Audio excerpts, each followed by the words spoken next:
The most common balance advice in the world, the advice your doctor almost certainly gave you, may be quietly making you more likely to fall, not less.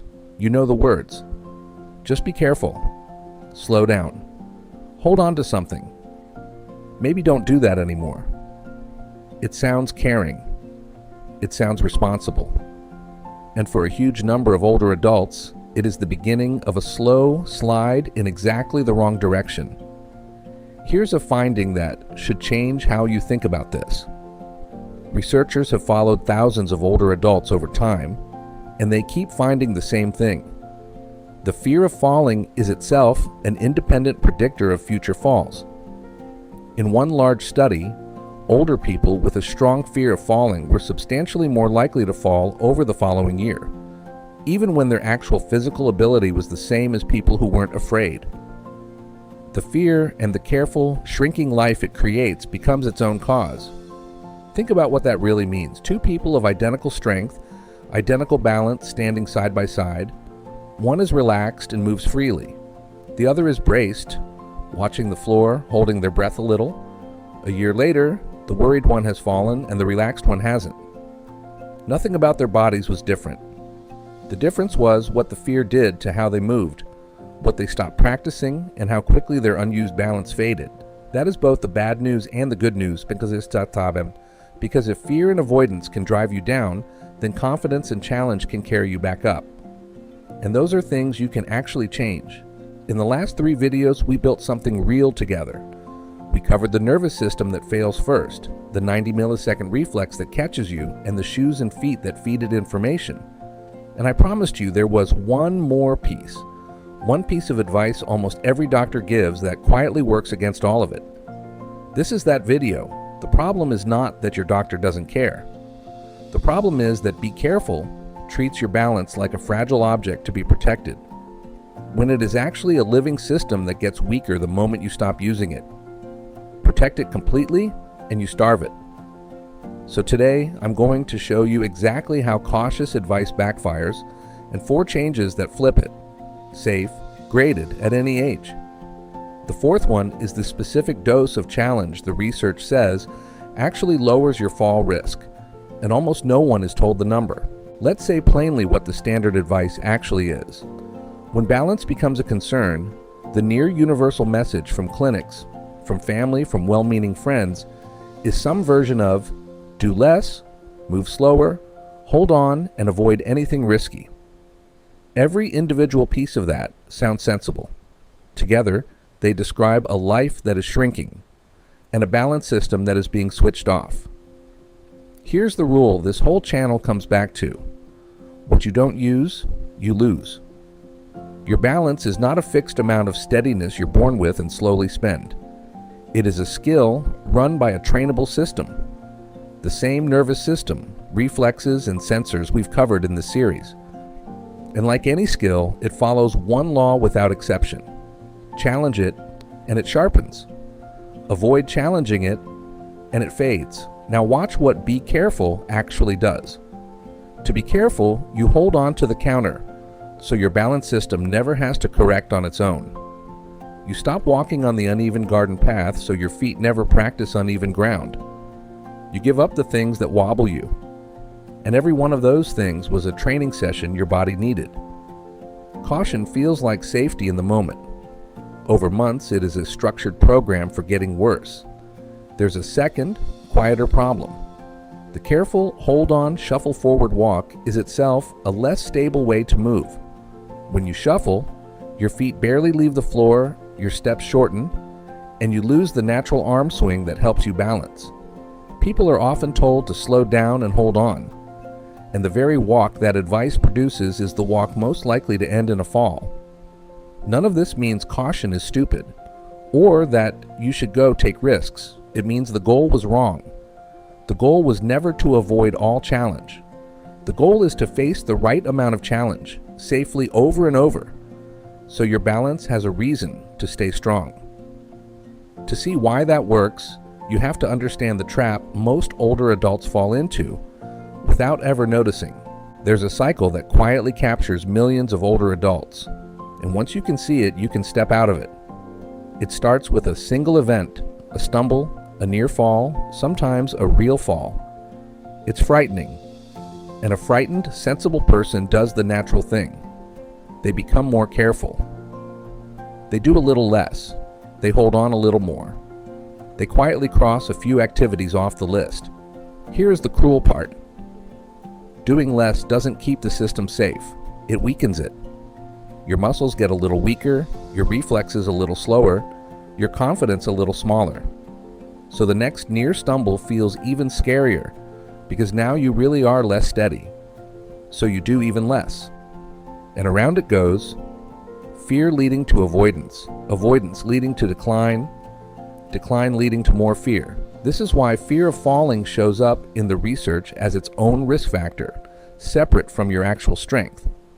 In a major prospective study published in the British Medical Journal, older adults whose fear was out of proportion to their real ability went on to fall more.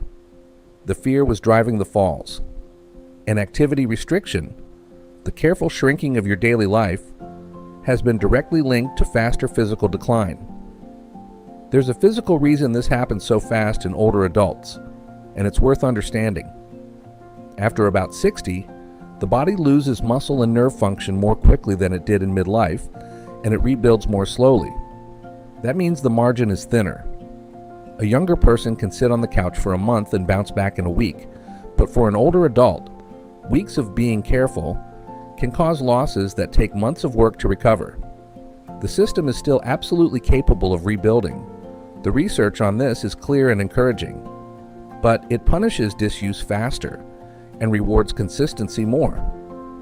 That's exactly why the casual advice to take it easy for a while is so much more costly than it sounds, and why doing a little every day beats doing a lot occasionally. Now connect it to everything we've built. Your reactive reflex from the second video only stays fast if it's triggered regularly. Your foot sensors from the third video only stay sharp if they feel varied ground. Your strength only stays if it's loaded.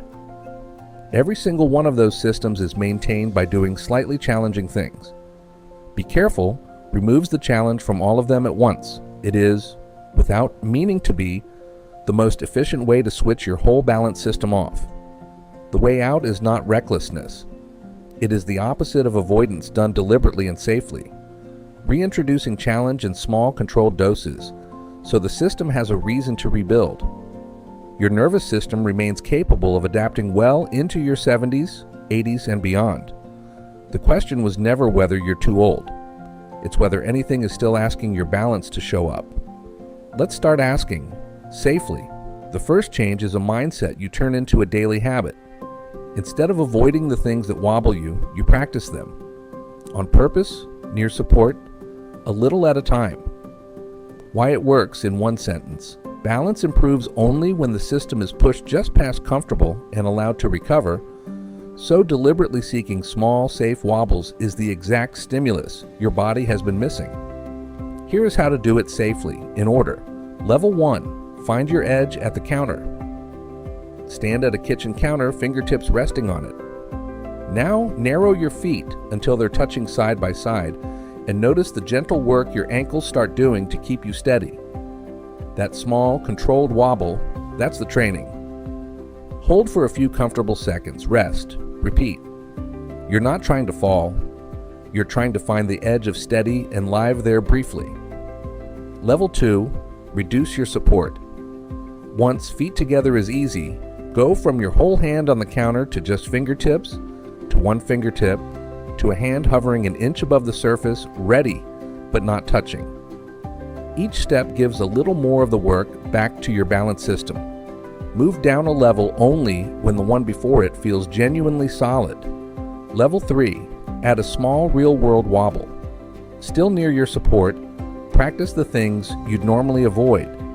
Turning your head while standing, reaching slowly to one side, stepping over a low object, standing with one foot directly in front of the other. Pick one, keep your support within reach, and let yourself be a little unsteady. That controlled unsteadiness is the entire point. A common mistake here is going too hard too soon. The same enthusiasm trap from the footwork in the last video. If you finish a balance session feeling rattled or genuinely frightened, you pushed past the edge instead of living at it. The right dose feels like mild, manageable concentration. A little work, never panic. Another mistake is holding your breath, which almost everyone does when they're nervous. Keep breathing slowly and your balance will actually improve, because tension makes you stiff and stiffness makes you less stable. Little and often, calm and breathing support nearby. That's the recipe. The shift is simple but profound. The wobble is not the danger to avoid. The wobble is the medicine. You're just taking it in a safe place, in small doses. The second change is about the things we lean on: furniture, walls, canes, walkers, and the timing of when we start. Why it works, in one sentence, every support you add does a share of the balancing for you. So leaning on support you don't truly need quietly retires the very system you're trying to keep. Let me be careful and clear here, because this matters. If your doctor or physical therapist has prescribed a cane or walker for a real medical reason, use it exactly as directed. This is not about throwing away a needed aid. This is about the much more common pattern: reaching for support out of fear, not need, and reaching for it earlier and more than necessary. Level 1, notice your grip. For one day, simply notice every time your hand reaches for a wall, a counter, a chair back. Most people are startled by how often they grab support they don't actually need, out of habit and worry, not real instability. Awareness alone starts to change it. Level 2, hover, don't hold. When you walk through your home, practice keeping your hand near surfaces, ready to catch yourself instantly, but not resting on them. You keep the safety net. You give the balancing back to your body. Do this only on clear, dry, familiar paths. Level 3, reclaim one daily movement. Choose one small thing you've started doing in a careful way: standing up from a chair, turning around in the kitchen, walking to the mailbox, and do it with good upright posture, a normal stride, and your natural arm swing. Support nearby but unused. One reclaimed movement a week adds up to a life that's expanding instead of shrinking. There's a particular trap worth naming: furniture cruising. Many people stop using a cane in public out of pride, then walk around their own home with a hand trailing along every counter and chair back, getting all the deconditioning of constant support, with none of the safety of a properly fitted aid. If you genuinely need support to move safely, use a real, correctly sized aid and use it well. If you're trailing the furniture out of habit and worry, that's the pattern to gently retrain. Be honest with yourself about which one you're doing. Your future steadiness depends on telling the difference. The goal is not to refuse help you need. It's to make sure you're not handing away balance you could keep. The third change works directly on the fear itself. Because the fear is not just in your head, it changes how you move. Why it works, in one sentence: confidence in your balance is built the same way as the balance itself, through small, successful, slightly challenging experiences that teach your nervous system, I can handle this, which loosens the tension and hesitation that make movement less stable. The level 1, name the avoided thing. Think of one specific activity you've quietly stopped doing because of balance worry. Stepping into the shower, going down the front step, walking on grass. Just one. Naming it turns a vague cloud of fear into a single solvable task. Level 2, rebuild it in pieces with a spotter. Break that activity into the smallest safe step and practice it with someone nearby or solid support within reach. If it's the front step, start by stepping up and down the lowest step with a hand on the rail, many times until it's boring. Boring is the goal. Boring means your nervous system has decided it's safe. Level 3, add a gentle distraction. Once a movement feels steady, practice it while doing one small extra thing. Holding a short conversation, carrying a light object, looking around the room. Real life never gives you balance tasks one at a time, and training your steadiness to survive a little distraction is what makes it hold up out in the world. Every time you do a slightly scary thing safely and nothing bad happens, you take a little power back from the fear. Confidence isn't something you wait to feel before you move. It's something you build by moving. The fourth change is the one almost no one is given. The actual amount of the right kind of exercise that the research shows lowers fall risk. Most people are handed a vague, "stay active. You deserve the number." Why it works? In one sentence, large reviews of fall prevention research find that exercise reduces falls only when it genuinely challenges balance and is done in enough volume. Gentle, unchallenging movement simply isn't a strong enough signal to keep the system sharp. Here's what the evidence points to. Level 1. Choose balance-challenging movement, not just any movement. Walking is wonderful for your heart, but flat, steady walking barely challenges balance. The exercise that prevents falls is the kind that makes you work to stay steady. The counter drills, the reactive stepping from the second video, standing on uneven surfaces, single leg work. Make sure some of your activity actually tests your balance. Level 2, aim for the dose. The research that shows real reductions in falls generally involves a meaningful amount of balance-challenging exercise each week, on the order of a few hours, spread across most days, kept up over time. You don't do it once. You don't do it for a month and stop. It's a few minutes most days, ongoing, the way you brush your teeth. Level 3. Keep raising the bar. The moment an exercise becomes easy, it has stopped training you. Make it slightly harder. Less support, eyes closed for a moment, a softer surface, a small added task. A balance program that never gets harder is just a balance program that stopped working. Progress is the point. Let me make the number concrete, because vague advice is half the problem. Aim for something in the range of 2 to 3 hours a week of balance-challenging work, broken into small daily pieces. 10 minutes here, 5 there, the counter drills while the kettle boils, a single leg stand while you brush your teeth. You do not need a gym, special equipment, or a free hour you don't have. You need a little, woven into the day you already live, kept up week after week. The people in the studies who got the big reductions in falls weren't athletes. They were ordinary older adults who simply kept gently challenging their balance and didn't stop. 3 to 4 short sessions a week, genuinely challenging your balance, kept up over months. That is the dose. That is what stay active was supposed to mean. Everything today has been about reclaiming challenge, but I owe you the honest other side, because there are real times when caution is exactly right.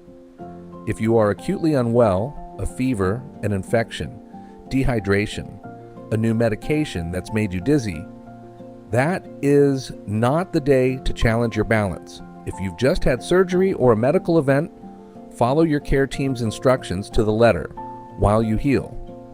If you have a condition that genuinely affects your stability, significant neuropathy, severe arthritis, a balance disorder, very low blood pressure on standing, get specific guidance before pushing into challenge, because the safe starting point is different for you. And for everyone, every time, challenge is not the same as recklessness. You always work near support, on clear, dry ground, at the edge of steady, never past it. The aim is to be a little wobbly on purpose in a safe place, not to take real risks in unsafe ones. The difference between medicine and poison is the dose. Challenge in the right dose, in the right place, is the medicine. The advice to avoid it entirely is the thing we're fixing. So here is the truth your balance has been waiting for. It is not a fragile thing to be protected. It is a living skill that gets stronger every time you ask a little more of it. Safely, near support, a little at a time. Be careful was never the cure. Careful, challenging practice is. If someone you love has started to shrink their life out of fear of falling, share this with them. It could be the thing that gives them their world back. And here is what's coming. Over these 4 videos, we've built every piece. The nervous system, the reflex, the feet, and now the challenge that keeps it all sharp. In the next video, I put all of it together into one simple, structured 30-day plan. You can start the day you watch it. Subscribe so you're there when it goes live. Senior Health Secrets. Science you can actually use.